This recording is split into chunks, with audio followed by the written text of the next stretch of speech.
Study IQ IAS, अब तैयारी हुई अफोर्डेबल।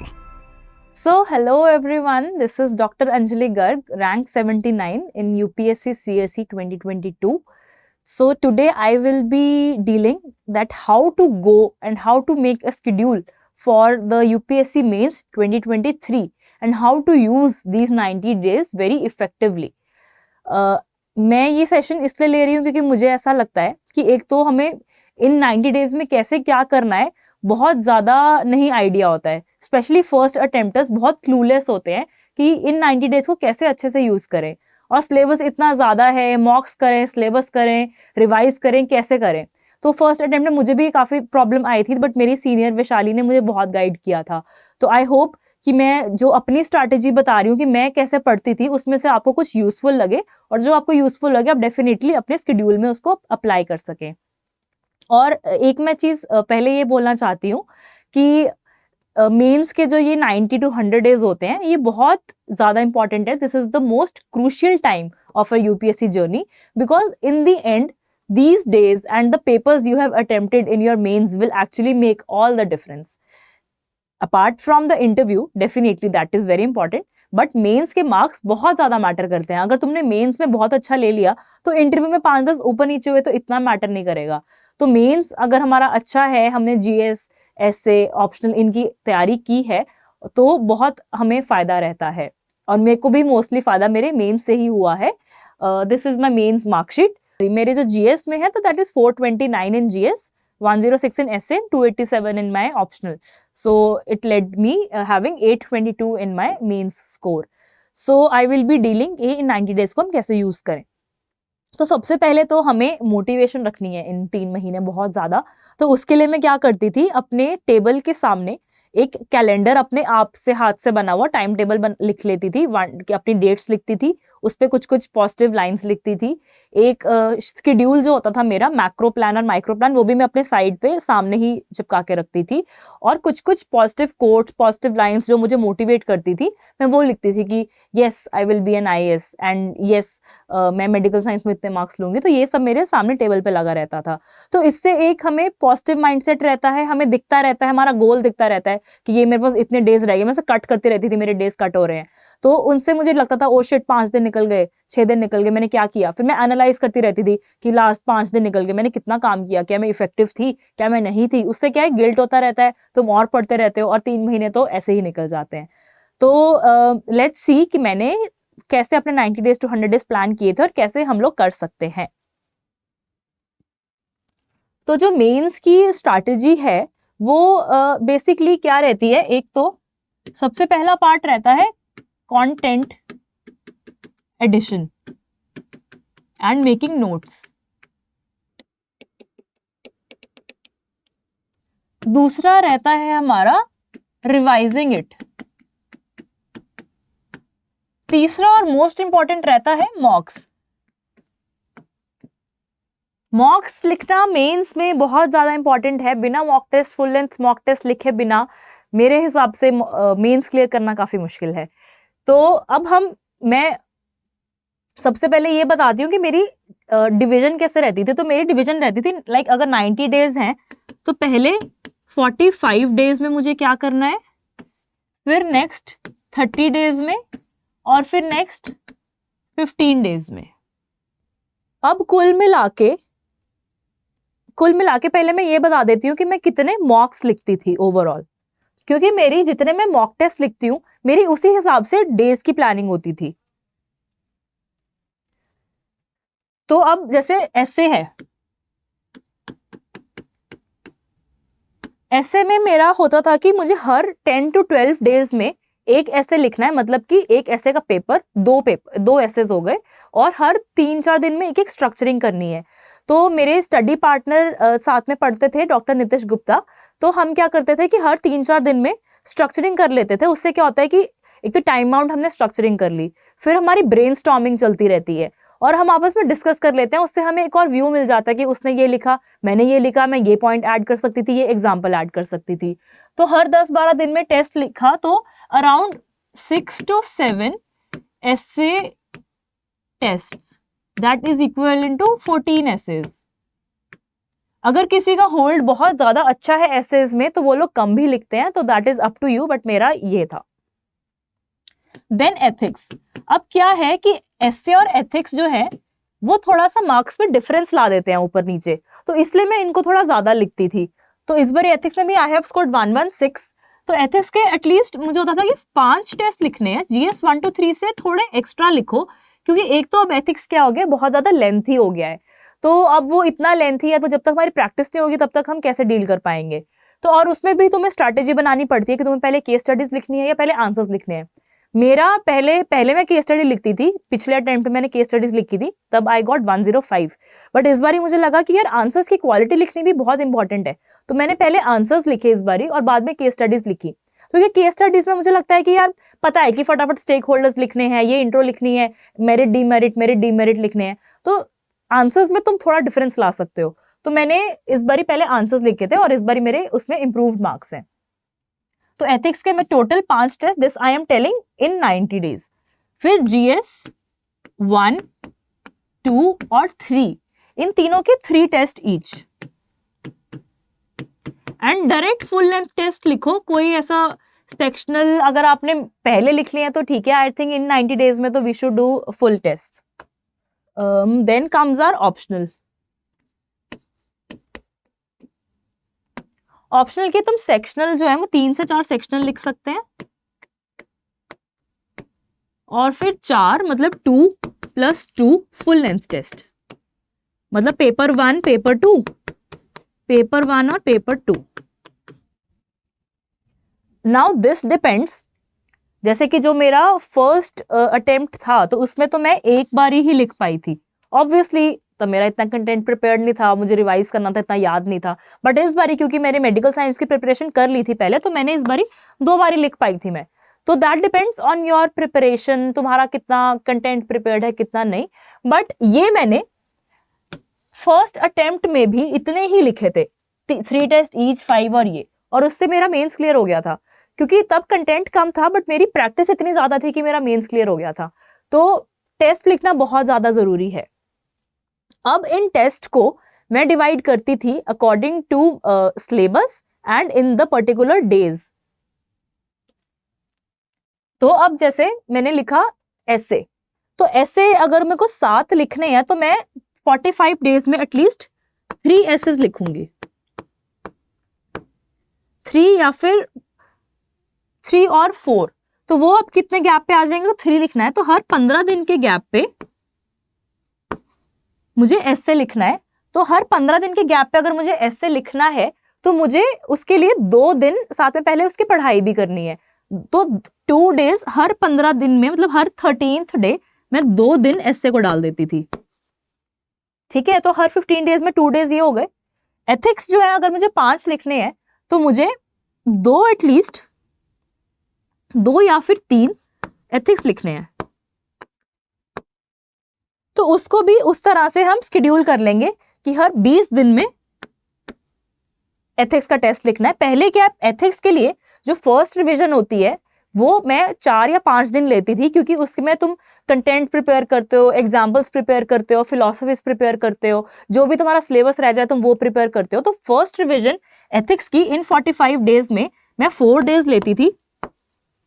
बट उसके बाद जब मुझे बारी बारी टेस्ट देने हैं तो मैं 2 दिन पढ़ूंगी और मैं टेस्ट लिख दूंगी और साथ में टेस्ट को एनालाइज करूंगी। तो उससे ऐसे मेरी एथिक्स की डिवीजन होती थी। फिर अब मैं ये बताती हूँ कि मेरी 45 जीएस 1 to 3 का 1 टेस्ट ईच इन 45 डेज में करना है, और ऑप्शनल के जो सेक्शनल वाले टेस्ट हैं वो कर देने हैं 3 या 4। तो इन 45 डेज में मेरा क्या रहता था, इन 45 डेज में मेरे 3 बारी ऐसे की कुछ रिवीजन हो गई, एथिक्स हो गया 2 या 3 बारी, जीएस 1 to 3 मेरा एक बार हुआ और ऑप्शनल 1 बारी रिवाइज हो गया। This was my 45 days strategy. और इन 45 डेज में फिर तुम ऐसे डिवाइड कर सकते हो कि जैसे 4 दिन हमने क्या किए, हाँ तो हमने पहले 4 डेज एथिक्स पढ़े, उसका टेस्ट लिख दिया, 3 दिन ऐसे किया, ऐसे 1 लिख दिया। फिर हमने ऑप्शनल को 7 डेज दिए, 1 with 1 टेस्ट।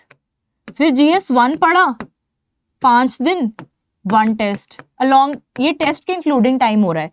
फिर ऑप्शनल के दिए 5 दिन 7 दिन, फिर टेस्ट दिया, फिर GS2 किया, फिर टेस्ट दिया 5 डेज, फिर बीच में एथिक्स डाल दी, ऐसे डाल दिया, इन दोनों को मिला के 4 दिन, फिर GS3 डाल दिया, ऑप्शनल डाल दिया। ऐसे ऐसे करके अपना शेड्यूल मैंने बनाया था 45 डेज का।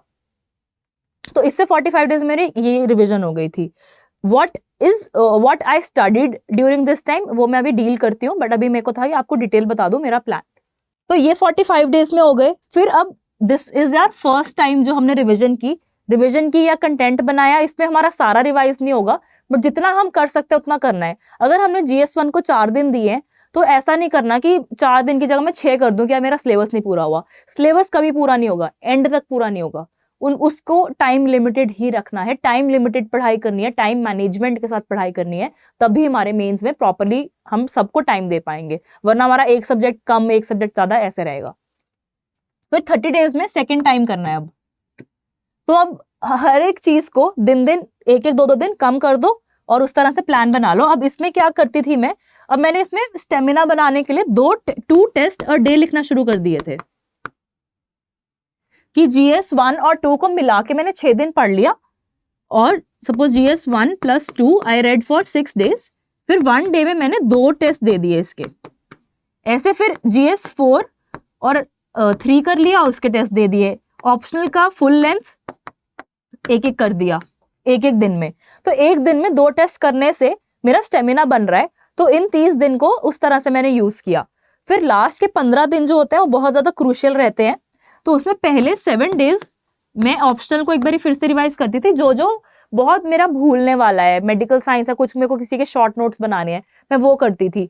और लास्ट के I think it used to be 5 days, then 10 days, और इसमें मैं एक टेस्ट एक दिन का। देन जो 10 डेज है उसमें सारा GS1 2 3 4 ऐसे एक बार दोबारा रिवाइज होके एक बारी वो उस मॉक में लिखना है पूरे 2.5 दिन में।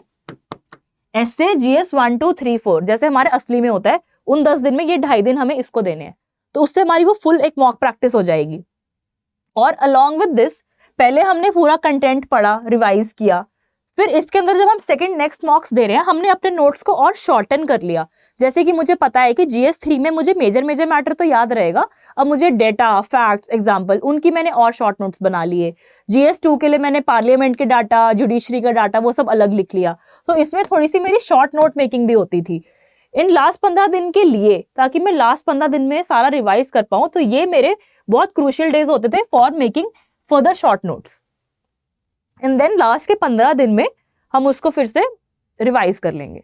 एंड ये रिवीजन अलॉन्ग विद जब हमारा एक्चुअल में पेपर है उससे पहले थोड़ा रिवाइज करते हैं। वो जस्ट हमारा एक जोन में जाने के लिए हमें डेटा, फैक्ट, एग्जाम्पल ये सब कुछ याद करना पड़ता है। So this is my division of the 90 days. अब मैं आपको ये बताना चाहूंगी कि जैसे जो मैं कंटेंट ऐड की बात कर रही हूँ या नोट्स की बात कर रही हूँ, एक्चुअल में मैं उसमें करती क्या थी। और एक चीज और, जो ये मेरा टाइम टेबल होता था, रात के 2 घंटे या 1.5 घंटा मेरा होता था, जो मैं अब हम मॉक्स लिख रहे हैं उनको एनालाइज भी तो करना है। तो मॉक्स को लिखना, मॉक्स को एनालाइज करना, टॉपर कॉपीज देखना कि यार क्या मैं इंप्रूव कर सकती हूँ, कैसे कैसे अपने आंसर्स इंप्रूव कर सकती हूँ। तो वो मैं रात को 2 या 2.5 घंटे लगा के, हर रोज मेरा रात का टाइम बंधा हुआ था कि मुझे वो मॉक्स एनालाइज करने हैं और टॉपर कॉपीज एनालाइज करनी है। तो वो भी उससे क्या होता था, मेरे मॉक्स इतने बैकलॉग में नहीं बचते थे वो तो रहेगा ही, बट फिर भी काफी चीजें ऐसे कवर होती रहती थी। तो this was my time table. तो इस टाइम टेबल को मैं अपना सामने टेबल पे चिपका लेती थी कि ये मेरा टाइम टेबल है। अब बात करते हैं हम अपना कंटेंट एडिशन की। सो नाउ अब हम आते हैं कंटेंट एडिशन पे। तो अब जैसे मैं ऐसे से शुरू कर लेते हैं। तो अगर मैं ऐसे पढ़ रही हूँ, तो अब ऐसे में फर्स्ट जो भी इसे कोई भी टेस्ट सीरीज तुमने ज्वाइन कर ली है, अब वो टेस्ट सीरीज क्या करते हैं, तुम्हें टॉपिक्स देते हैं। तो वो टॉपिक जैसे essay 1 लिखना है, तो essay 1 का वो टॉपिक प्रिपेयर कर लिया, थोड़ा नेट पे सर्च किए, उसके कोट्स, कोई इंट्रोडक्शन, कोई कंक्लूजन अपना बना लिया। आजकल टेलीग्राम चैनल्स पे कितनी टॉपर कॉपीज पे तुम्हें मिल जाता है कुछ ना कुछ, टॉपर एसेज पढ़े, तो वो सब मैं करती थी। और फिर कोई फिलोसॉफिकल का देख लिया, स्ट्रक्चरिंग कैसे करनी है, ऐसे करके फिर टेस्ट दे देती थी। तो ऐसे का तो ऐसे रहता था मेरा, हर टेस्ट सीरीज के टॉपिक्स के साथ साथ मेरा कंटेंट प्रिपेयर होता रहता था और साथ साथ पिछला रिवाइज करती रहती थी। तो फिर नेक्स्ट आ जाता है और ऐसे में क्या था, स्ट्रक्चरिंग भी मैंने आपको बताया कि मैं स्ट्रक्चरिंग में बीच बीच में करती रहती थी, उससे क्या ब्रेनस्टॉर्मिंग तुम्हारी चलती रहती है। Then next comes the GS1। अब GS1 में मोस्टली जो है वो स्टैटिक है, तो इसके लिए मैंने बहुत इस बारी क्या किया था, मैंने इसमें 17-18 मार्क्स इंप्रूव किए हैं इस बारी। तो मैंने अपने PYQs बहुत ज्यादा अच्छे से देखे, क्योंकि I saw and I observed कि काफी प्रीवियस ईयर क्वेश्चंस GS1 में रिपीट होते हैं। ज्योग्राफी के क्वेश्चंस है, अर्थक्वेक है, सुनामी है, अगर पिछले साल आ गया तो अगले साल कोई और डिजास्टर आ जाएगा, 3-4 साल पुराना वाला क्वेश्चन। और अपना हिस्ट्री भी रिपीट होती है, आर्ट एंड कल्चर तुम एक फॉर्मेट बना सकते हो। तो मैंने इस बारी प्रेजेंटेशंस पे काफी फोकस किया, और जो भी सिलेबस का टॉपिक है वो मैंने देखा कि मेरे कौन से रह गए। लाइक फर्स्ट अटेम्प्ट में भी मैंने सीधा बुक से पढ़ा, जितना मुझे अपनी पॉलिटी और ये हिस्ट्री वगैरह से मैं पढ़ पाई, बट और जो मेरे सिलेबस के टॉपिक्स रह गए थे वो मैंने कंप्लीट किए। तो पहले मेरे पास मैंने जो GS फाउंडेशनल कोर्स लगाया था उसके मेरे पास सोसाइटी के नोट्स थे, कुछ कुछ वर्ल्ड हिस्ट्री के नोट्स थे, मैंने वो सब किए।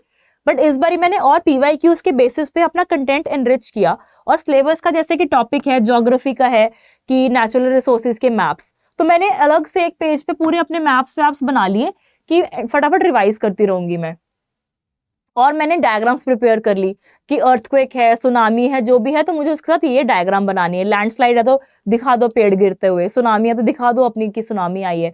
तो मैंने वो डायग्राम्स प्रिपेयर की, कंटेंट और प्रिपेयर किया। हिस्ट्री का मैंने PYQs के बेसिस पे कुछ कुछ मटेरियल ऐड कर लिया कि विमेन है तो विमेन की मैं ये इंट्रो लिख सकती हूँ, गांधी जी का क्वेश्चन है तो मैं ऐसे कुछ इंट्रो लिख सकती हूँ, कुछ ऐसा कंक्लूजन लिख सकती हूँ, कुछ एग्जाम्पल्स दे सकती हूँ, कुछ अच्छी विमेन की एग्जाम्पल्स याद कर ली। फिर मॉडरेट, एक्सट्रीमिस्ट, वो सब तुमने स्पेक्ट्रम से मैंने रिवाइज कर लिया। तो ऐसे 3-4 दिन मैंने इसको लगाए, और नेक्स्ट डे फिर उसका मैंने टेस्ट लिख दिया और साथ साथ एनालाइज किया। और GS1 में आ जाता है, और वो सब वल्नरेबल सेक्शंस एंड ऑल, वो सब जो भी अपना ऑनलाइन मटेरियल मिल रहा है उससे मैंने प्रिपेयर कर लिया। तो 4 डेज में सीमित रखना है कि भाई उसी में करना है। देन GS2, GS3 मेरे फेवरेट रहते थे, क्योंकि मुझे मजा आता है कि न्यू मटेरियल ऐड करो। तो GS2 मेरा एक तो पॉलिटी जो है, पॉलिटी की एक तो अपनी जो लक्ष्मीकांत है, लक्ष्मीकांत का स्टैटिक पार्ट तो हमें करना है, और साथ में मैं करती थी मेंस 365। तो मेंस 365 में से जो भी मेरा सिलेबस वाला टॉपिक होता था मैं उसके नोट्स बना लेती थी। नोट्स मतलब शॉर्ट नोट्स की, हाँ हल्की सी उसके डाटा, कोई कोई एग्जांपल्स लिख ली, कुछ कुछ तुम्हें पॉजिटिव नेगेटिव लग रहा है, यार ये अच्छा पॉइंट लग रहा है तो मैं वो पॉइंट लिख लेती थी। और पता है कि यार इसके ये फायदे होंगे, जो मुझे बेसिकली पता है वो मैं नहीं लिखूंगी, बट जो मुझे लगता है कि यार दिस इज समथिंग डिफरेंट तो मैं वो लिख लेती थी। तो उससे अब मैंने पेजेस डिवाइड कर लिए थे कि जुडिशरी क्या है, जुडिशरी की जो भी डाटा आ रहा है मैं एक पेज पे लिख लूंगी, पार्लियामेंट का जो भी आ रहा है मैं एक पेज पे लिख लूंगी, और इलेक्शंस का डाटा है तो मैं एक पेज पे लिख लूंगी। ऐसे ऐसे करके मेरी कॉपीज थी कि GS1, GS2, 3 and 4 polity. Then comes the IR भी मैंने मेंस इसी से किया था, मेंस 65 से।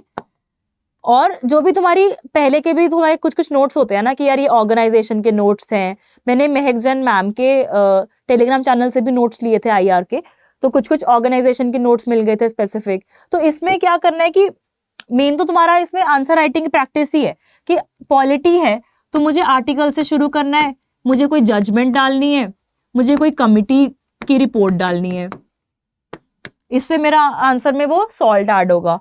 फिर IR है तो उसको मैंने इंट्रो में ऑर्गेनाइजेशन पूछी है तो ऑर्गेनाइजेशन की डेफिनेशन दे दी, फिर मैंने मैप बना दिया कि कौन कौन सी उसमें स्टेट्स है। देन मैंने उसके हर डायमेंशन में उसको एक्सप्लोर कर दो कि पॉलिटिकली, जियोपॉलिटिकली ये, जियो स्ट्रैटेजिकली ये, इकोनॉमिकली ये, एनर्जी वाइज ये हो रहा है, क्लाइमेट वाइज ये, तो उसकी डायमेंशन एक्सप्लोर कर दी। फिर एक कंक्लूजन दे दिया अच्छा सा पॉजिटिव। तो ये बेसिकली तुम्हें जो मैं नोट्स बना रही थी वो मैं इसी डायमेंशन में बनाती थी कि इकोनॉमिकली मैं ये पॉइंट लिख सकती हूँ, मैं ये डाटा डाल सकती हूँ कि हाँ इतना वर्ल्ड ट्रेड जो है वो इस स्ट्रेट ऑफ मलक्का से इतना क्रॉस होता है।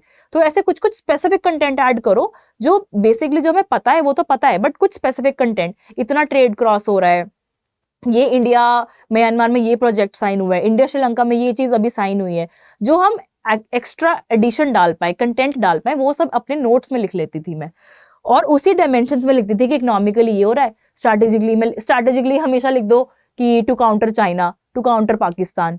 तो एक बेसिक पॉइंट जब हमें दिमाग में हमारे स्ट्रक्चर है तो हम इजीली आंसर को डील कर सकते हैं। तो ये मेरा पॉलिटी, IR और जो भी उसके टॉपिक्स थे वो सारा ऐड करके 3-4 दिन में then I used to attempt the test which I told.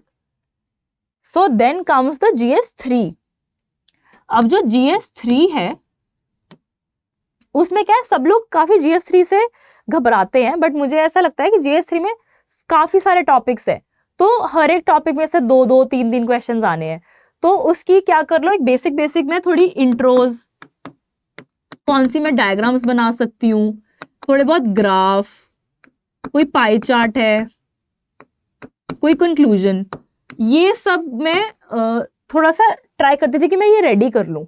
तो ये सारा भी मेरा मेंस 365 से ही ऐड होता था मटेरियल, या फिर कुछ कुछ टॉपर कॉपीज से अपने, अगर सपोज मुझे लग रहा है कि यार मेरे को डिजिटल पेमेंट्स के बारे में लिखना है तो मैं ग्राफ के थ्रू बता दूंगी कि यार ये पेमेंट्स इतनी इंक्रीज हो गई। तो वो सारा जब मैं ये 4-4 दिन देती थी उसमें मैं सोचती रहती थी कि मैं ऐसे ग्राफ को बनाऊंगी, मैं इसमें पाई चार्ट बना सकती हूँ, एग्रीकल्चर का क्वेश्चन है तो मैं इसमें मैप बना सकती हूँ, डिजास्टर मैनेजमेंट में मैं डायग्राम बनाऊंगी, साइंस एंड टेक में मैं डायग्राम बनाऊंगी। तो उस हिसाब से GS3 टैकल करना काफी ईजी हो जाता है। और मैं GS3 में आई स्कोर्ड 100, तो मैं आपको GS3 के लिए एक स्पेसिफिक सेशन भी लूंगी फॉर GS3 को कैसे हमें इंडिविजुअली टैकल करना है। तो 3 दिन में मैंने इसके नोट्स थोड़े थोड़े लिख लिए और चौथे दिन इसका टेस्ट दे दिया और 7वें टेस्ट को एनालाइज करते रही। तो GS1 to 3 हो गया। अब आ जाता है GS4। GS4 में मैंने इस बारी कैसे इंप्रूव किया, तो GS4 में जैसे जो 4 दिन है मैंने बताए, तो उसमें जो भी सिलेबस है वो प्रिपेयर, जो भी उसका कंटेंट बच गया है वो प्रिपेयर किया। फिर मैंने बहुत सारी एग्जांपल्स की, जो कि, और एग्जांपल ऐसे नहीं कि तुम्हें बस एग्जांपल डाल देनी है, कोई आर्ग्यूमेंट लिखना है, आर्ग्यूमेंट के साथ तुम्हें सब्सटैंशिएट करना है एग्जांपल से या फिर फिलॉसफी से। तो एग्जांपल्स मैंने डाइवर्स फील्ड से इकट्ठी की, जैसे कि महाभारत, रामायण, हिस्ट्री, डॉक्टर्स की एग्जांपल कोई है, सिविल सर्वेंट्स की एग्जांपल्स, देन कोई स्पोर्ट्स की एग्जांपल्स, अपने जो अवार्ड्स मिलते हैं Padmashri winners,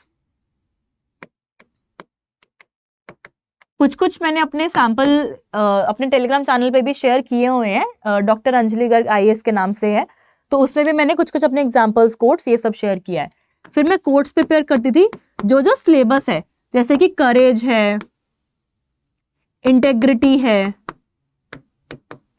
ethics, emotional intelligence, जो सिलेबस के कीवर्ड्स हैं उन पे कुछ कोट्स प्रिपेयर कर लिए, उन पे एग्जांपल्स प्रिपेयर कर ली। और एग्जांपल्स ऐसे प्रिपेयर करो कि तुम थोड़ी सी उस एग्जांपल को एक्सप्लेन कर रहे हो कि सपोज कि क्राइसिस को मैनेज करना, तो उसमें थोड़ा बताओ कि जैसे लाल बहादुर शास्त्री ने फूड क्राइसिस को 1965 में डील किया था, हल्का सा you have to explain but in a crisp form. ये नहीं कि तुम पूरी एग्जांपल लिख रहे हो, आर्ग्यूमेंट नहीं लिख रहे। इसकी वजह से एग्जांपल दे देती हूँ कि अब इमोशनल इंटेलिजेंस क्वेश्चन है, तो मैं लिखूंगी कि इमोशनल इंटेलिजेंस की डेफिनेशन बता दूंगी, उसका मैं कोई कोट ऐड कर सकती हूँ। फिर मैं उसको लिखूंगी कैसे वो हेल्प करता है। तो number 1, emotional intelligence helps in dealing crisis like situations. For example, Lal Bahadur Shastri dealt the food crisis. तो इसमें मैंने सीधा एग्जांपल नहीं डाली, बट मैंने बताया कि क्या वो करता है, फिर उसके साथ एग्जांपल डाली। फिर मैं लिख दूंगी emotional intelligence helps in dealing with the work life balance, या फिर it will induce a person to not do corruption. तो फिर मैं लिख दूंगी एग्जांपल नहीं, फिलॉसफी, ब्रैकेट में फिलॉसफी, कांट्स कैटेगोरिकल इंपेरेटिव। तो मैंने उस स्टेटमेंट को फिलॉसफी के साथ सब्सटैंशिएट कर दिया, या फिर कोई गांधी की फिलॉसफी के साथ सब्सटैंशिएट कर दिया, जो भी हम अपनी फिलॉसफीज है, यूटिलिटेरियन प्रिंसिपल, डिओंटोलॉजिकल प्रिंसिपल, उससे सब्सटैंशिएट कर दिया। तो इसके बाद अपनी आ जाती हैं ये फिलॉसफीज। और कुछ ऐसे pie diagrams, flow chart, Venn diagrams, ये वाली जो होती हैं। फिर कोई भी डिफरेंस लिखना है तो ऐसे करके ऐसे अपना डिफरेंस लिख दिया। कुछ अपनी डायग्राम बना दी, ऐसे कि सिंपैथी, एम्पैथी, कंपैशन। तो ऐसे कुछ मेरी क्या थी, डायग्राम्स प्रिपेयर्ड थी, तो उससे मेरा जो आंसर राइटिंग है वो बेटर हुआ, और उसको मैंने पहले 1.5 घंटे में किया, तो मेरा कंटेंट अच्छा डल गया। तो क्या हो गया, एग्जाम्पल्स, कोट्स, फिलोसफीज, कुछ कुछ diagrams. This is the basic material for ethics. और साथ साथ में थोड़ी बहुत डेफिनेशन लिखनी है, हल्के हल्के से पॉइंट्स बना के लिख देने हैं। सो ये मेरे GS4 में एक बार मेरा जब ये प्रिपेयर हो गया फर्स्ट टाइम में, मैंने टेस्ट लिख दिया। टेस्ट के लिए बहुत ज्यादा प्रैक्टिस करनी है हमें स्पीड की और केस स्टडीज की, तो वो सब किया। फिर ऐसे से हर जो भी मेरा स्लॉट आ रहा है मैंने 2-2 दिन में रिवाइज किया और एथिक्स का टेस्ट लिख दिया। सो ये मेरा रहता था कि मैं क्या उन 4 दिन में या उन 5 दिन में मैं क्या करती थी। तो इससे मेरे पहले 45 डेज की strategy I think I have made you clear. फिर ऑप्शनल, अब जो बीच बीच में मेरा ऑप्शनल का टाइम है, तो उसमें जैसे मैंने सेक्शन 1 प्रिपेयर किया, एनाटॉमी फिजियोलॉजी बायो का, मेरा मेडिकल साइंस ऑप्शनल है, तो मैंने वो पढ़ा अपना, उसमें कुछ कुछ कंटेंट प्रिपेयर किया, या अगर मेरा ऑलरेडी है तो रिवाइज किया, और मैंने फिर टेस्ट लिख दिया। तो वो मेरे ऑप्शनल की स्ट्रैटेजी रहती थी, और ऑप्शनल की स्ट्रैटेजी मैंने डिटेल में भी अलग से सेशन में भी डील की है, तो वो रहता था। फिर अपना आ जाता है एक एक हमने टेस्ट दे दिया, नेक्स्ट 30 डेज में अब एक एक बारी हमारा कंटेंट हो गया, कुछ कुछ हमने मटेरियल ऐड कर लिया। अब नेक्स्ट 30 डेज में मुझे लगता था जब मैं उसको दोबारा रिवाइज कर रही हूँ कि यार अब मेरे को सोचना है कि मैं नेक्स्ट 15 दिन में रिवाइज करना है, तो मैं कैसे करूंगी। तो मैं उसको थोड़ा थोड़ा और शॉर्ट कर लेती थी और शीट्स पे, और जो specific data, suppose science and tech है, अब साइंस एंड टेक का मैंने पहले तो मेन से अपना नोट्स उतार लिए, फिर मैं उसको बना दूंगी, जो जो मेरे को डायग्राम्स बनानी है मैं अलग से शीट पे बना लूंगी, जो जो मुझे सारा फैक्ट्स और डेटा लिखना है वो मैं अलग से बना लूंगी, क्योंकि वो डायग्राम्स, फैक्ट्स, एग्जाम्पल्स हमें इन 15 दिन में, और जो पेपर से जस्ट पहले 2 घंटे होते हैं उनमें रिवाइज करने में बहुत ज्यादा काम आता है। तो शॉर्ट नोट्स बनाने में घबराइए मत, ये मत सोचना कि अभी वो कितना टाइम लग जाएगा, कोई बात नहीं, टाइम लग रहा है क्योंकि हमें वो बारी बारी रिवाइज करना है, और वो एंड में भी हमें रिवाइज करना पड़ता है, वो याद नहीं रहती है, तो वो एंड तक रिवाइज करने के लिए हमें वो शॉर्ट नोट्स बनाने पड़ेंगे। So this was my content addition and making notes, then revising it along with short notes. और रिवाइज में तुम मॉक्स भी रिवाइज करो और टॉपर कॉपीज देखते रहो। तो हमें मॉक्स भी रिवाइज करने हैं, जो मुझे लगता है कि हाँ ये मेरा कंटेंट अच्छा मॉक में लिखा गया, या मैंने कुछ अच्छे पॉइंट्स लिख लिए, तो मैं मॉक्स को भी रिवाइज करती थी। वो यही है, देखो सब कुछ रिवाइज नहीं होगा, बट जितना हमारे पास टाइम है हमें मैक्सिमम यूज करना है, तो उससे मैं अपने मॉक्स रिवाइज करती थी। मॉक्स कॉन्टिन्यूस एनालिसिस रहता है मॉक्स का एंड तक, और continuous making of short notes रहता है एंड तक। तो अब मेरी एक बेसिक जर्नल जो मेंस की स्ट्रैटेजी है, या एक जर्नल मेरा फॉर्मूला था, वो ये था कि आंसर राइटिंग का, मेंस की प्रिपरेशन का, that do not Aspire for perfection. हमें कभी भी लोग जैसे पूछते हैं कि परफेक्ट आंसर क्या होता है, तो परफेक्ट आंसर या परफेक्ट प्रिपरेशन यूपीएससी में नहीं हो सकती है। कभी भी जब भी हम आंसर्स लिखते हैं, तो जब मैं उससे एनालाइज करती थी सैम्पल आंसर्स से, तो उसमें डेफिनेटली मुझसे ज्यादा पॉइंट्स लिखे होंगे, क्योंकि उन्होंने बहुत ज्यादा जगह से सर्च किया होता है। सो प्लीज आप जितना उसमें ऐड कर सकते हो इतना ऐड कीजिए। अगर आपकी प्रेजेंटेशन में कुछ डिफरेंट है, प्रेजेंटेशन में प्रॉब्लम है, तो वो इम्प्रूव करो, बट अपने आंसर्स पर भरोसा रखना है, अपनी प्रिपरेशन पर भरोसा रखना है, that is very very important. And मेरा एक ही रहता था, मैंने अपने सामने भी ये चिपकाया हुआ था, that courage to accept your mistakes and then improving it with dedication is the key to success। हमें हमेशा लगता है कि मतलब जो भी टॉपर लोग होते हैं उनको लगता है कि मैंने कैसे गलती कर दी। तो मुझे भी पहले लगता था कि यार मेरे आंसर अच्छे नहीं है, मैं कैसे अच्छा नहीं लिख पा रही हूँ, तो वो मुझे एक्सेप्ट नहीं होता था। फिर मैंने सोच लिया कि इसमें तुम फटाफट एक्सेप्ट करो कि देखो मैं ये गलती कर रही हूँ, फटाफट लर्न करो कि कैसे इंप्रूव करना है, एंड देन इंप्रूव इट। जैसे जैसे हम एक्सेप्ट करते रहेंगे, हम उसको इंप्रूव करते रहेंगे, देखना हम बहुत अच्छे लेवल पे पहुंच जाएंगे। और मॉक्स का इंपॉर्टेंस जैसे मैंने बताया इज वेरी इंपॉर्टेंट। मेरा तो पूरा टाइम टेबल ही मॉक्स के बेसिस पर शेड्यूल होता था। तो मॉक्स को अच्छे से लिखिए, एनालाइज करो, देखो कहाँ पे इंप्रूव कर सकते हैं, एंड तक हमें यही करना है। प्लीज सिर्फ कंटेंट के पीछे नहीं भागना है। बहुत सारे लोग सिर्फ पढ़ते रहते हैं, मॉक्स नहीं लगाते, that is of no use. End में तो ये बोलते हैं 1 पेन अ डे, हर रोज एक पेन खत्म करो। तो मॉक्स लगाओ, देन अगर हो सके तो find yourself a good study partner. मेरे साथ doctor Nitish Gupta IDS officer हैं, तो हमने काफी, हमारा शेड्यूल क्या होता था, काफी सेम रहता था, तो उससे एक कंसिस्टेंसी बनी रहती थी, मोटिवेशन बनी रहती थी। कुछ भी हमें डिस्कस करना है वो बना रहता था कि, और लगा रहता है दूसरा बंदा पढ़ रहा है हम भी पढ़ लेते हैं, तो एक वो कंसिस्टेंट रहती है। तो और बट वो स्टडी पार्टनर ऐसा होना चाहिए जो प्रोक्रास्टिनेट नहीं कर रहा है। तो हमें कभी भी मॉक्स प्रोक्रास्टिनेट नहीं करने, क्योंकि मेंस के मॉक लिखना डिफिकल्ट होता है, 3 घंटे तुम मॉक लिख रहे हो, it needs a lot of courage. तो डोंट प्रोक्रेस्टिनेट। मोटिवेशन देखो यही 3 महीने है, इन 3 महीने तुमने अच्छे से मॉक्स प्रैक्टिस कर ली, तुम्हारा अच्छे से आंसर राइटिंग हो जाएगा। तो अच्छे से प्रैक्टिस करो, जो तुम्हारा टाइम है शेड्यूल्ड उसी में लिखो और चेक करवाओ। प्लीज घबराना नहीं, मार्क्स कम भी आ रहे हैं, देखो कोचिंग के मार्क्स पे बिल्कुल मत जाना कभी, बस ये देखो कि तुम्हारे स्ट्रक्चर में कुछ गड़बड़ तो नहीं है, तुम्हारा सच में आंसर गलत है, नंबर कम, वैसे ही नंबर बाय चांस कम मिल जाते हैं। मेरे भी अप डाउन रहते थे मार्क्स, बट वो एंड में डिफरेंट रिफ्लेक्ट होते हैं। तो वो चीज कीजिए, मॉक्स कीजिए, प्रोक्रास्टिनेट नहीं कीजिए, हमेशा फोकस कीजिए इम्प्रूवमेंट पर। डोंट फोकस ऑन परफेक्शन, वो कभी नहीं मिलेगी, कभी भी नहीं। सो यही है। तो अपने इस प्लान को अपने सामने लगा लीजिए, अपने कॉपी में लिख लीजिए और हर रोज के दिन अपने कट करते रहिए। और एक कंसिस्टेंसी लाने के लिए हम क्या कर सकते हैं, जैसे रात को जब हम सोने लगते हैं तो उसी टाइम पे अपना प्लान बना लेना कि नेक्स्ट डे मुझे क्या करना है। और वो प्लान इतना माइक्रो प्लान होना चाहिए कि तुम्हारे 2-2 घंटे का टाइम भी डिसाइडेड हो, कि मैं सपोज मुझे रात को सोना है तो मैं पहले ही डिसाइड कर लूंगी कि मुझे सुबह 9 बजे उठना है और इससे ये स्लॉट मुझे ये करना है, फिर मुझे ब्रेक लेना है, फिर मुझे ये स्लॉट करना है, फिर मुझे ब्रेक लेना है। तो उससे क्या होता है, एक ना हमें मोटिवेशन बनी रहती है। सपोज मैंने लिखा है कि मेरे को 9 बजे तो पढ़ने बैठना है और मैं उठी 10 बजे रही हूँ, तो मेरे से हो ही नहीं पाएगा, क्योंकि मुझे पता है मेरा तो 9 बजे शेड्यूल स्टार्ट हो चुका है। तो इतना अपने अंदर डिटर्मिनेशन लाइए, कंसिस्टेंसी लाइए, ताकि हम अपने स्केड्यूल को अच्छे से वर्क कर पाए उसके ऊपर। और हाँ, अपने स्केड्यूल में ब्रेक्स भी जरूर लीजिए। मेंस की प्रिपरेशन काफी ज्यादा हेक्टिक होती है, तो वीकली अपना संडेज को या मॉक टेस्ट लिखने के बाद मेरा होता था कि अगर सपोज 2 मॉक टेस्ट लिख लिए फिर तो मैं पक्का ही ब्रेक लूंगी। एक मॉक टेस्ट लिखने के बाद भी मैं 1-2 घंटा प्रॉपर ब्रेक लेती थी। जो भी तुम्हें उस टाइम पे पसंद है अपनी हॉबीज परस्यू कीजिए, जैसे कि अगर मेरे को डांस पसंद है तो मैं जाके जुम्बा कर लूंगी या जिम चली जाऊंगी, या आपको जो भी पसंद है वो उसमें करते रहिए, क्योंकि बर्नआउट नहीं करना है। मीन्स अगर तुम्हें एंड में जो ये लास्ट के 15 डेज में ये फुल प्रैक्टिस करनी है, अगर तुम्हें इसमें लग रहा है कि यार बहुत बर्नआउट हो जाएगा, then you can avoid this. मतलब तुम इसको फिर एक दिन छोड़ के लिख दो, अगर तुम्हें पूरा फुल मॉक ऐसे प्रैक्टिस नहीं भी करना है, that is up to you.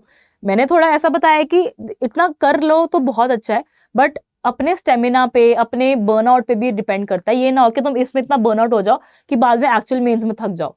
तो वो अपने आप अपनी बॉडी के हिसाब से प्लान कीजिए, स्टेमिना बनाइए। स्लीप साइकिल बहुत ज्यादा इंपॉर्टेंट है, तो जब भी तुम्हारा मेंस आ जाएगा उससे पहले अपना स्लीप साइकिल इंप्रूव कर लीजिए लास्ट के 1 मंथ में, कि मेरे को उस दिन सुबह 7 o'clock या 6:30 उठना है, तो उस हिसाब से अपना प्लान करने लग जाओ। देन शॉर्ट नोट्स का फिर से मैं बताऊंगी कि जैसे GS 1 और 2 के बीच में टाइम है, तो मैं GS 2 का हल्का हल्का मुझे मैटर रिवाइज करना होता है, क्योंकि तुम्हें उस जोन में आना होता है, तो वो चीज जरूरी है। So next I will deal की on the days of mains. तो एक तो जैसे लास्ट के जब 4-5 दिन रह गए हैं तो थोड़ा कूल पढ़ाई करो, अपना ये सब मॉक्स वॉक्स 5 दिन से पहले पहले सब खत्म कर दो, थोड़ी अपनी कूल रिविजन करो। एस्से के लिए लास्ट के जैसे एस्से है तो उससे 2 दिन एस्से को दो डेडिकेटेड, क्योंकि तुम्हें उस फील्ड में, उस जोन में आना पड़ता है एस्से की राइटिंग के लिए। तो एस्से अच्छे से रिवाइज किया, एस्से को अच्छे से दो, क्योंकि फर्स्ट जो तुम्हारा पेपर होता है अगर वो तुम्हारा बुरा हो जाए तो फिर बहुत इंपैक्ट पड़ता है। तो फर्स्ट अपना एस्से को 2 दिन अच्छे से दो। फिर एस्से से जब तुम वापस आ रहे हो, take a good night sleep, go for essay with a clear mind, अच्छा ओपन माइंड से जाओ। एस्से जब हम देकर आए, अब जैसा मर्जी हो जाए वो, यूजुअली एसेज अच्छे होंगे, क्योंकि हमें पता ही नहीं ना कि हमने जो इंटरप्रेट किया वो ठीक है, उनको क्या लग रहा है क्या नहीं, तो वो सब मत सोचो कि क्या हुआ, कैसे हुआ, कब होगा। वापस आओ, अपना लंच करो, टेक अ 1 hour स्लीप अगर चाहिए, वरना अपना GS 1 or 2 रिवाइज करने लग जाओ। तो पहले मैं क्या करती हूँ, लाइक अपना GS 2 पहले भी तुमने रिवाइज किया हुआ है, बट मैं 3-4 घंटे पहले GS 2 पे लगाऊंगी और फिर GS 1 पे 4-5 घंटे। तो एक दिन तो तुम्हें अच्छा मिल जाता है, GS 1 2 गेट्स रिवाइज्ड। मतलब वो फटाफट जो शॉर्ट नोट्स हैं जो ऊपर ऊपर से बस नजर मारनी है, it is just a picture memory and में। तो पिक्चर मेमोरी से बस फटाफट पेजेस पलटाओ और रिवाइज कर लिया। देन नेक्स्ट डे, उस दिन स्लीप लेना बहुत जरूरी है, क्योंकि तुम्हें अगले दिन बहुत हेक्टिक होता है। अब उस दिन take a good night sleep.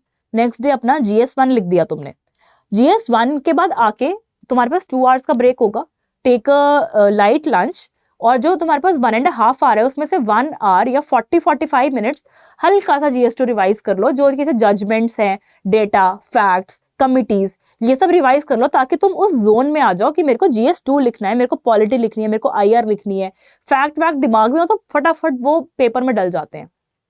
तो वो जोन में आने के लिए just 30 to 40 minutes of practice is enough. अगर किसी को नहीं आदत, किसी को लगता है कि यार मैं तो लिख दूंगा, तो definitely up to you. GS2 लिख दिया, 5 बज जाते हैं, 5:30 6 तक तुम घर आए, फिर उस दिन तो क्या है, बहुत तुम्हारी बॉडी सब कुछ बहुत दर्द होता है।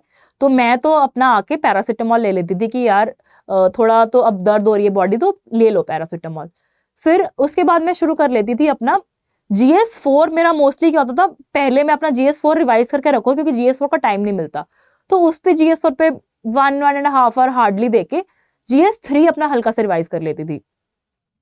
कहने को मोस्टली सब लोग ये बोलते हैं कि GS4 ज्यादा स्कोरिंग है या ज्यादा इंपॉर्टेंट है, तो GS4 कर लो अच्छे से।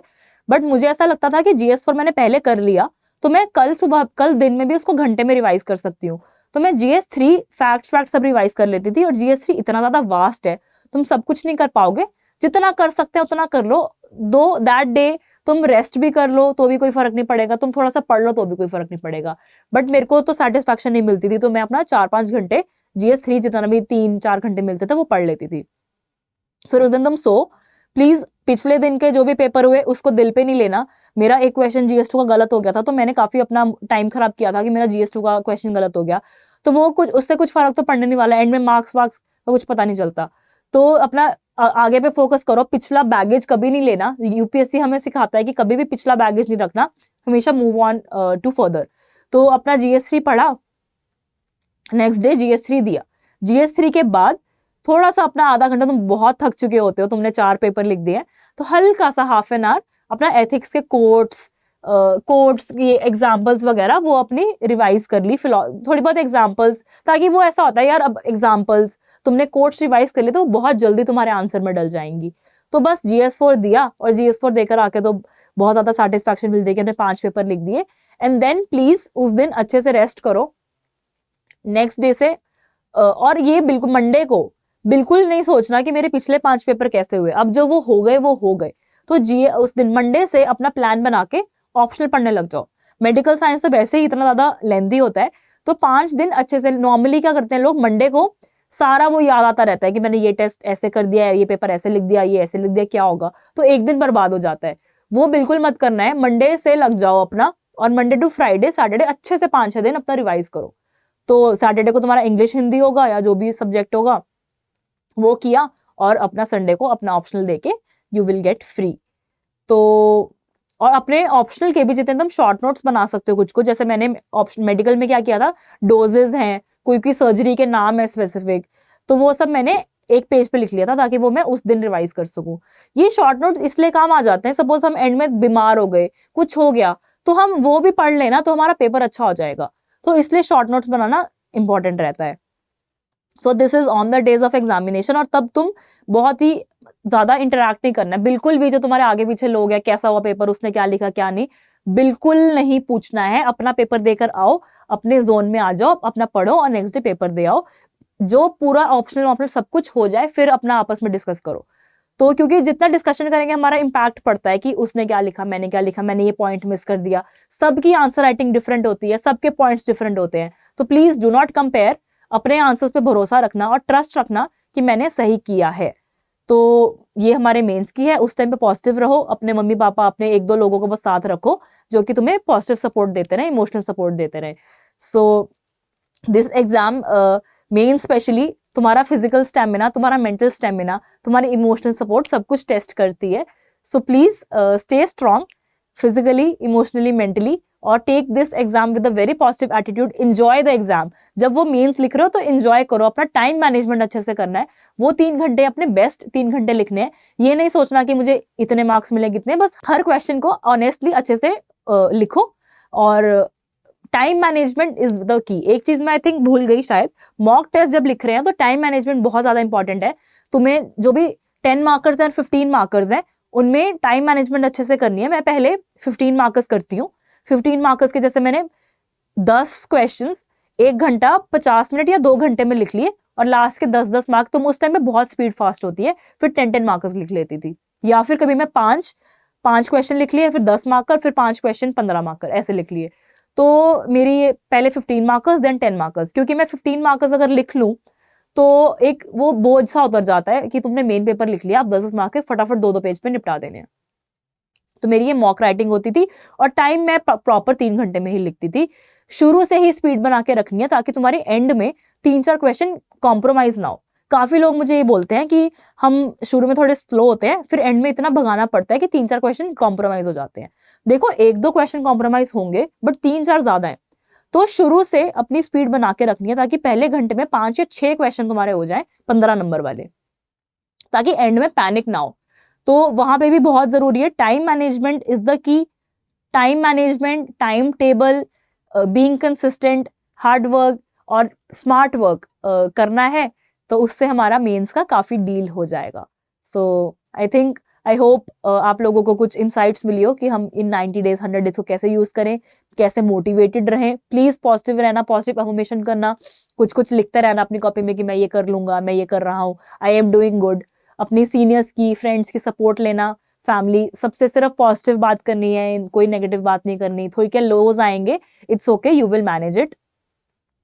एंड प्लीज अच्छे से पढ़िए। एंड कुछ भी आपकी डाउट्स हैं तो टेलीग्राम चैनल पर या इंस्टाग्राम चैनल पर मेरे आप प्लीज पोस्ट कर सकते हैं, और स्टडी IQ के भी कोर्स आप ले सकते हैं।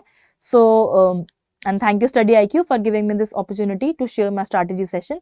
आई hope it helps. Thank you so much. Study IQ IAS, अब तैयारी हुई अफोर्डेबल।